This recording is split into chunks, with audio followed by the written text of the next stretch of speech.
মাত্র 1 কাপ সুজি দিয়ে বানিয়ে নাও দারুণ স্বাদের একটা স্ন্যাক্সের রেসিপি। নিরামিষ দিনে যে কেউ এইভাবে সহজভাবে এই সুজির স্ন্যাক্সের রেসিপিটা বানিয়ে নিতে পারবে। রেসিপিটা বানানোর জন্য আমি ওভেনে কড়াই বসিয়ে প্রথমে 1 কাপ মতো জল দিয়ে দিয়েছি, তারপর দিয়ে দিয়েছি কারি পাতা কুচোনো।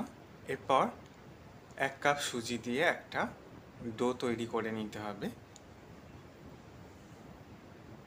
গ্যাসের ফ্লেম একদম লোতে রেখে ডোটাকে ভালো করে আমি রেডি করে নিচ্ছি।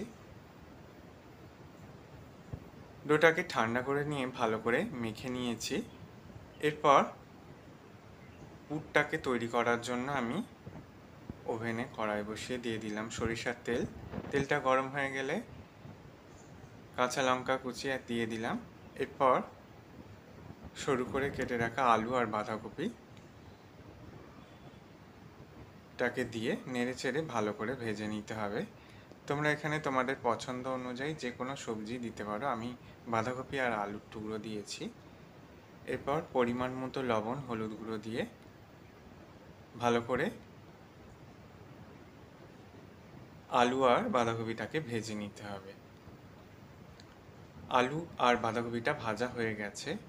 সব শেষে আমি একটা বাড়িতে তৈরি করা একটা মশলা দিয়ে দিলাম 1 চামচ মতো। তাহলেই পুরটা রেডি হয়ে যাবে। পুরটা রেডি হয়ে গেছে। এরপর দেখো ছোট ছোট বাটির মতো করে নিয়ে ওর মধ্যে পুর ভরে ঠিক এই শেপ দিয়ে এগুলোকে রেডি করে নিচ্ছি। ওপর থেকে একটু সাদা তিল দিয়ে দিচ্ছি। তোমরা চাইলে যে কোনো শেপ দিতে পারো, আমি এইভাবে দিয়ে নিয়েছি। এরপর তার মধ্যে তেল গরম করে নিয়ে সুজির এই স্ন্যাক্সগুলোকে মিডিয়াম ফ্লেমে ভেজে নিচ্ছি। দেখো ভাজা হয়ে গেছে, তুলে নিলাম। এবার আবারও কড়াইয়ে অল্প একটু তেল গরম করে নিয়ে এর মধ্যে কারি পাতা কুচি, সর্ষে, গোটা সর্ষে দিয়ে দিলাম। এরপর অল্প একটু সাদা তিল দিয়ে দিচ্ছি। তারপর টমেটো সস, এটা সম্পূর্ণ নিরামিষ টমেটো সস।